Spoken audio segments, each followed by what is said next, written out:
May problema talaga po mga kababayan itong mga senador natin. Problema na yung pagtama ng sunod-sunod na bagyo. Problema pa yung ginagawa ng mga senador. Ito yung topic nila, yung concern nila si Inday, yung budget ni Inday mga kababayan. Senators discuss increasing OBP budget, sabi po ni Gatchalian. I-increasean ninyo ng budget yung Office of the Vice President. Hindi nga may paliwanag ng maayos yung paggamit niya ng confidential funds. Nagpapagang mga balita at pagtalakay sa mga isyu na lipungan. Bulsa, opinyon, banat at paglalantad sa katotohanan. Bulsa, what you see is what you get. You decide. Inimbita ng Congress, Committee on Good Governance and Public Accountability. Ayaw mag-attend, nag-attend doon sa Quadcom hearing na hindi man siya imbitado. Anong klaseng mga senador kayo? Yung investigasyon nga ng Senado na gustong i-compete yung Quadcom sa drug war, napakalawsi. Pagkatapos, dito pa sa issue ng budget ni Inday, na hindi niya may paliwanag yung paggastos, gusto pa ninyong dagdagan. Tama na yung ginawa desisyon ng Congress na binawasan. Tapos gusto ninyong ibalik. Anong klaseng mga senador kayo?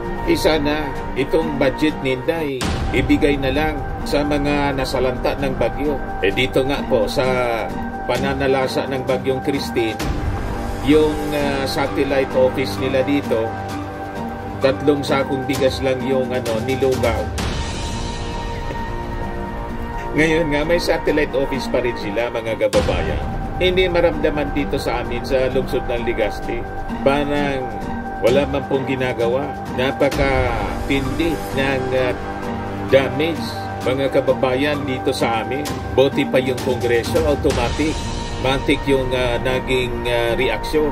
May tabang Bicol agad sila. 24 trucks ng mga relief ang paparating na po ngayong araw na to. Puro yata kayo pasaway dyan sa Senado. Hindi ba ninyo nakikita yung pangangailangan ng ating mga mamamayang Pilipino? Tapos yung budget, ibibigay ninyo dyan sa wala mang pakinabang na Vice Presidente. Buti pa si dating Vice Presidente Leni Robredo, nagpaabot agad ng tulong sa lalawigan ng Catanduanes. Mamaya mga kababayan, ibigay ko sa inyo yung mga updates tungkol sa damages. Matinding damage po sa mga kabahayan, mga nasirang bahay at mga pananim. But before ko mga kababayan, at itong ating programa mga kababayan, atid sa inyo nitong ating mga sponsors. Firmax Firming and Lifting Cream. Pinapay po sa mga pulses in affected area. Mainam po ito sa mga pains at paninigas ng mga kaso-kasuan. Ito sa mukha naman yung application, anti-aging, Automax po siya. Ito ay Glow Zero mga kababayan. Whitening po siya. Made in South Korea. Ito naman po, Ningxia Red Mix Fruit Drink. Gawa po siya sa goji berry. May anti-cancer properties po siya.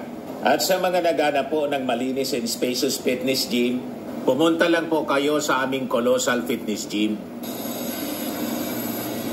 May Grab car rental din po kami. At bills payment po sa aming office. At saka sa mga mahilig po sa mga imported bags, manood po kayo sa live selling ni Madam Aileen Rosales sa kanyang Aileen Closet po. Pati mga shoes, ito yung kanya po. Ito yung kanyang page. Kita ninyo, napakagandang mga online selling po siya. Si Madam Aileen Rosales. Cellphone number niya po, 773-798-7816. Bigay sa inyo yung full story ng mga balitang yan. Click subscribe muna dito sa ating YouTube channel and hit the notification bell para lagi po kayong updated sa mga kaganapan dito sa ating bansa. Like and share na rin po ninyo ng ating video. At huwag na rin po ninyo na-skip yung ating mga commercial ads para tuloy-tuloy lang ang pag-unlad ng Bagong Pilipinas. Balikan natin yung ating kwento. Ipakita ko muna sa inyo mga kababayan yung matinding damages na iniwan po ni Pipito. Galing po ito sa Radyo Pilipinas Virac Catanduanes. Yan po, matindi yung damage po. Kahit yung mga malalaking building po, nahubaran, naging garbage yung mga bahay po. Ganun katindi, mga kababayan. Inararo ng 240 gustines, 240 kilometers per hour gustines po ni Pipito. Mabuti na lang po, wala pang report na casualty, zero casualty. Sana wala talagang namatay, mga kababayan. Di bali yung mga properties pwedeng mapalitan. Ito naman yung post ni Nervin G. Jacinto, kahirak man, kawawa naman. Lahat na lang basura po. Yan po yung report ng taga Bicol ako. Malubang epekto ng bagyong sa Pipito sa Gigmoto, Catanduanes. Ang kawalan sa malinis na akses sa malinis na inuming tubig ay isa pang seryosong hamon para sa mga residente. Umaasa ang mga residente doon ng maagap na relief operations. Ito naman po sa Panay Island, Catanduanes. Ganyan katindi yung lakas ng bagyong Pipito.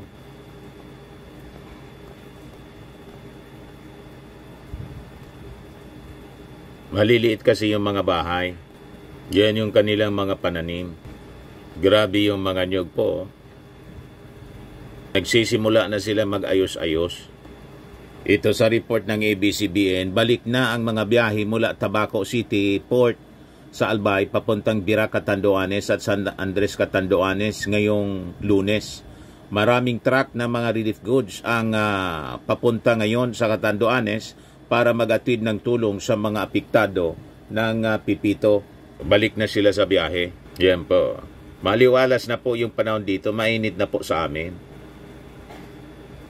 Tuloy-tuloy ang relief operations ni Congressman Joey Sarte Salceda. Pati ng Ako Bicol Party List. Nagatid ng hot meals ang Ako Bicol Party List sa mga evacuees sa bayang ng Bakakay, Malilipot, Malinaw at Tabaco City. Bahagi ito ng inisyatibo ng Ako Bicol sa panguna ni Congressman Zaldi Congressman Jill Bungalon at Miss Diday Ko. Yung dating presidente na wala na sa gobyerno po, very active ngayon. Angat Bayanihan in Action in partnership with Governor Boboy Coa sa Catanduanes po. Pasalamat po siya, Governor Coa. Maraming salamat, Ma'am Lenny, sa tulong mo sa Catanduanes sa pamamagitan ng Angat Buhay Foundation. Nararamdaman mo talaga ang nararamdaman naming mga Katandunganon. Yan po. Ito naman po, paparating ngayong araw na to, November 18, yung Tabang Bicol Tindog Uragon Relief Caravan na nilaunch ng House of Representatives. So sabi dyan, mga kababayan, around 750 million in financial aid and 24 truckloads ng mga relief goods to over 150,000 beneficiaries in Bicol region ang bibigyan ng tulong ngayong araw na to. President Ferdinand Marcos in coordination with House Speaker Martin Romualdez nilaunch yung Tabang Bicol Tindog Uragon Relief Initiative. Ito'y para tulungan yung mga communities na naapektuhan ng bagyo, Typhoons Christine, Karina, and Pipito, mula Cam Norte, Camarines Sur, Inalbay, at saka siyempre yung Catanduanes. So magsasagawa sila ng mini Bagong Pilipinas Servicio Fair on November 21. And distribution of goods. Ang mini BPSF will offer services related to housing, healthcare, and livelihood at multiple venues including JC Robredo Coliseum in Naga City, Cafuerte Sports Complex sa Pili, and BOPC Gym sa Pulangi, Albay. Each site is expected to accommodate around 10,000 beneficiaries. Yan po ang mabilis na pag-aksyon ng Congress at ng ating Pangulong Bongbong. 24 truckloads ito. Si Inday, may satellite office dito sa amin. Wala man lang pong walang balita. Kung anong ginagawa. Tinignan ko, sinilip ko yung kanyang page, mga kababayan. May post na tumutulong daw sila doon sa Cagayan. Pero tinignan ko yung picture po, wala man na relief. Ayan Baka parehas na naman ito ng paggastos ng confidential fund sa mga youth leadership summit. May disbursement po, pero sabi ng Philippine Army, kami niya yung gumastos. Baka tulad na naman ito, mga kababayan doon sa pagrenta ng mga safe houses na hindi malaman kung bakit ang amount mga kababayan per day 45,000 to 250,000. Ayan sabi niya OBP walang iwanan sa Cagayan 23 hours ago. Agarang tulong sa mahigit 1,000 na pamilya ang naiparating sa bayan ng Santa Ana mula sa Office of the Vice President, Disaster Operations Center Team kasama ang OBP Cagayan Valley Satellite Office noong ika-14 ng Nobyembre bilang paganda sa bagyong Ophel. Ang picture po, mga damage na mga properties, mga kabahayan. Wala mang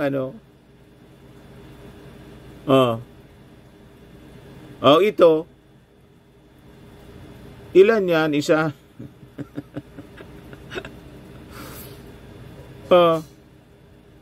Tingnan ninyo mga kababayan yung relief nila.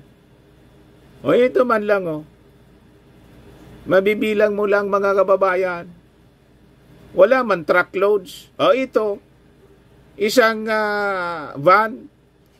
Hindi nga puno. Parang yung dito sa lungsod ng Legazpi po. Mga kababayan.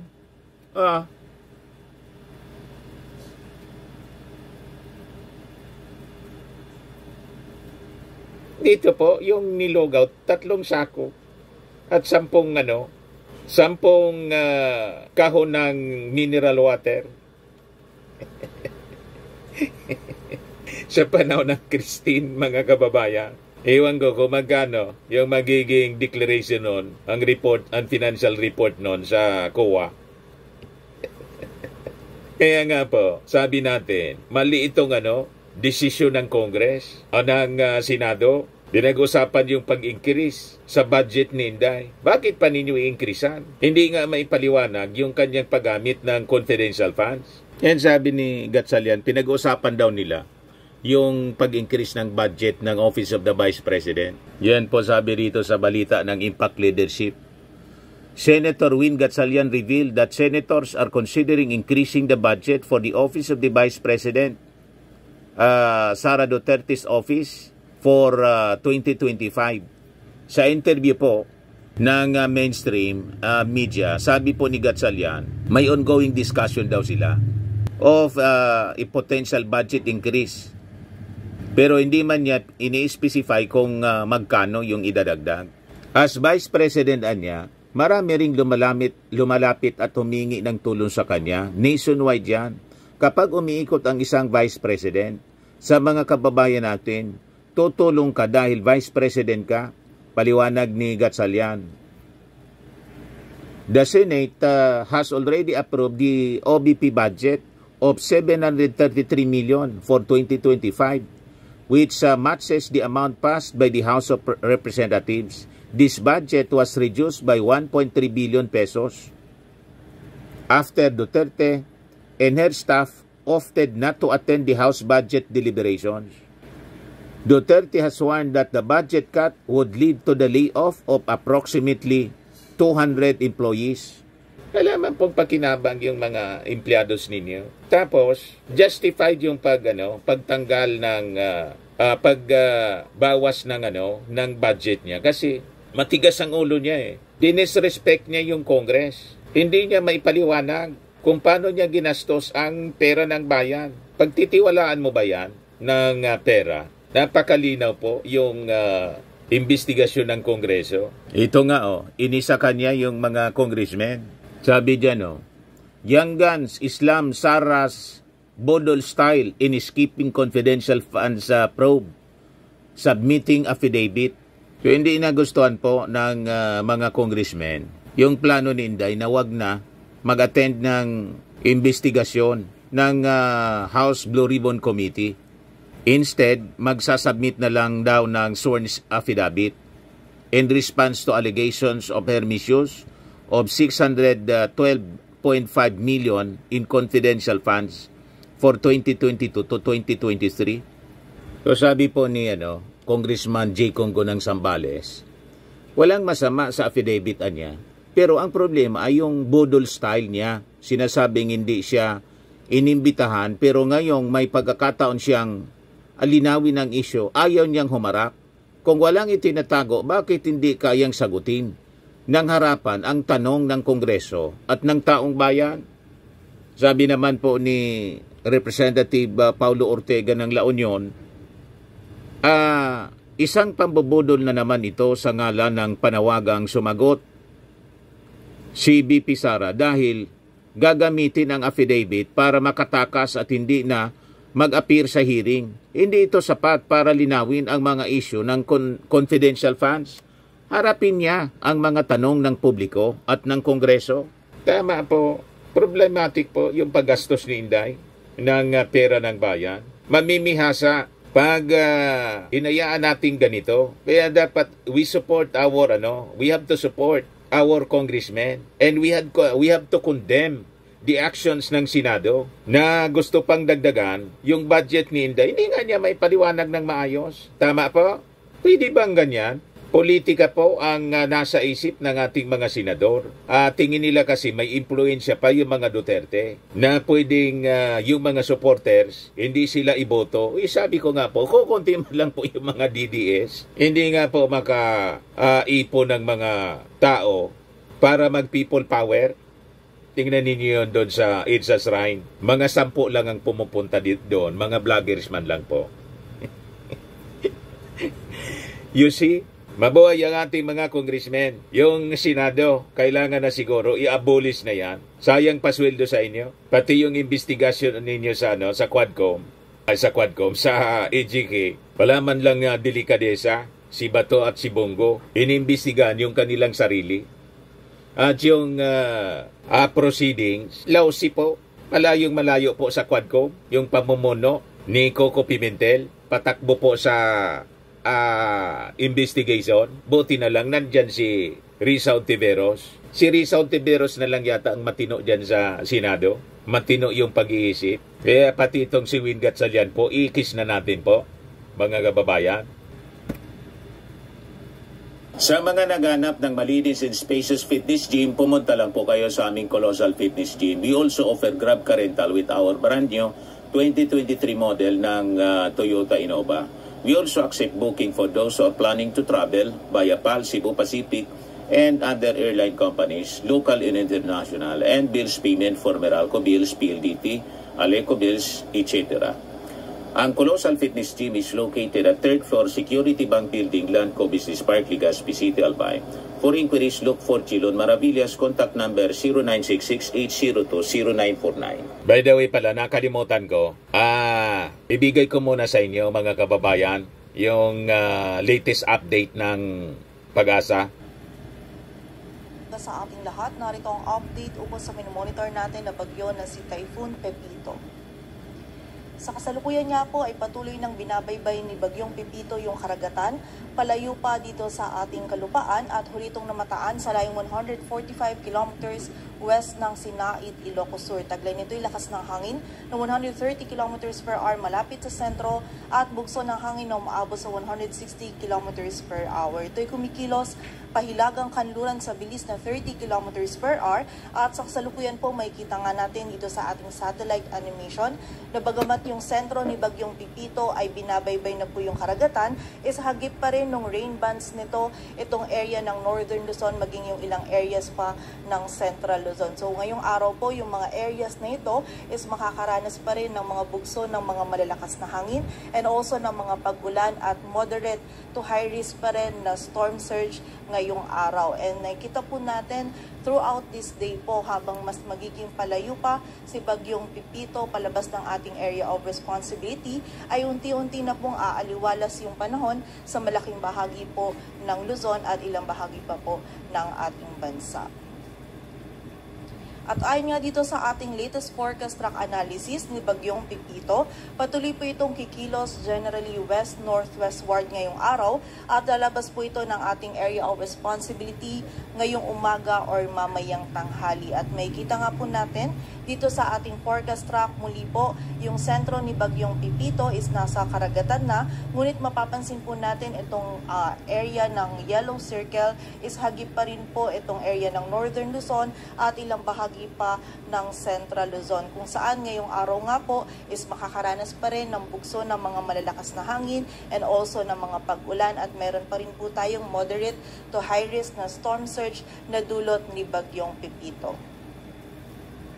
At dahil nga po dito, meron pa rin tayong nakataas na wind signal number 3 sa northern and western portions ng Ilocos Sur, northwestern portion ng La Union, maging sa western portion ng Abra. Samantala, wind signal number 2 naman sa Ilocos Norte, rest of Ilocos Sur, rest of La Union, sa bahagi ng Pangasinan, rest of Abra, western portion ng Mountain Province, Benguet, northern portion ng Zambales, at wind signal number 1 naman po sa Apayao, Kalinga, rest of Mountain Province, Ifugao, western portion ng Cagayan, Nueva Vizcaya, northern and central portions ng Nueva Ecija, Tarlac at central portion ng Zambales. Kung saan yung mga areas na nabanggit po natin, lalong-lalo na yung areas under wind signal number 3 is patuloy pa rin pong makakaranas ng mga malalakas na hangin na dulot ni Bagyong Pipito. And in-expect po natin sa mga susunod na araw and within this day, ito pong mga areas natin under wind signals is unti-unti na pong mababawasan,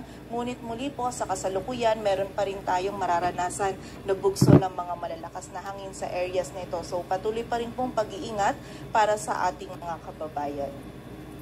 Samantala sa mga pagulan naman po dulot ng outer rain bands ni Bagyong Pipito.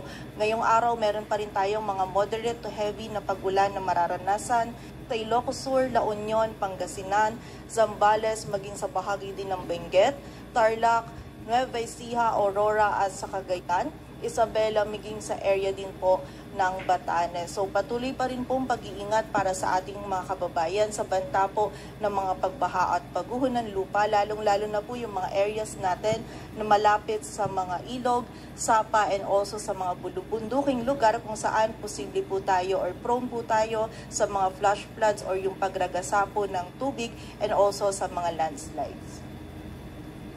At sa kasalukuyan po, meron pa rin tayong moderate to high risk ng storm surge kung saan 2.1 to 3 meters po yung posible pong taas ng storm surge sa area ng La Union, Ilocos Sur at Pangasinan. Samantala 1 to 2 meters naman sa Aurora, Ilocos Norte, Ilocos Sur, Isabela, Pangasinan at Zambales. So kapag meron pa rin po tayong moderate to high risk ng storm surge, is mas mainam po na lumayo pa rin tayo sa coastal areas and also pumunta po tayo dun sa mas mataas po na lugar para maiwasan natin yung mga pagbaha na dulot ng storm surge. At kapag meron po tayong storm surge or moderate to high risk po ng storm surge, is mas mainam po na isuspend po muna natin yung mga water or marine activities po natin, gaya po halimbawa ng surfing or ng paglangoy po dito po sa mga coastal areas po ng mga nabanggit nating lugar. At sa kasalukuyan po, meron tayong nakataas pa din na gale warning sa area ng Ilocos Norte, Ilocos Sur, La Union, Pangasinan, maging sa northern coast ng Zambales, eastern coast ng Cagayan at sa bahagi po ng Isabela. Samantala, meron din po tayong gale warning na nakataas sa area po ng Batanes. Dulot po ito ng ina-expect natin na incoming northeasterly wind flow sa mga susunod po na oras. At para naman po sa magiging lagay ng panahon ngayong araw ng Lunes, malakas pa rin po na hangin and also may mga pagulan pa rin po tayong mararanasan dito sa area ng Ilocos Region. Dulot pa rin po yan ni Bagyong Pipito. Samantala, may bugso pa rin po tayo ng mga malakas na hangin and panakanakang pag-ulan dito sa Cordillera Administrative Region and also dito din sa area ng Zambales. And samantala naman po, magiging maulap pa rin po yung ating kalangitan sa malaking bahagi ng Cagayan Valley, sa nalalabing bahagi pa ng Central Luzon, maging sa area po ng Calabarzon at dito sa Metro Manila ngayong araw kung saan may tsansa pa rin po tayo ng mga kalat-kalat na pag-ulan, pagkidlat at pagkulog dulot naman po yan ng trough or ng extension ni Bagyong Pepito. Samantala, sa nalalabing bahagi naman po ng Luzon ay meron lamang tayong mararanasan ng mga isolated na mga pag-ulan dulot yan ng mga localized thunderstorm. Samantala, sa bahagi naman po ng Visayas at Mindanao ngayong araw ay patuloy pong magiging bahagyang maulap hanggang sa maulap yung ating kalangitan. Meron lamang po tayong mararanasan pa rin ng mga isolated na mga pag-ulan, dulot yan ng mga localized thunderstorms.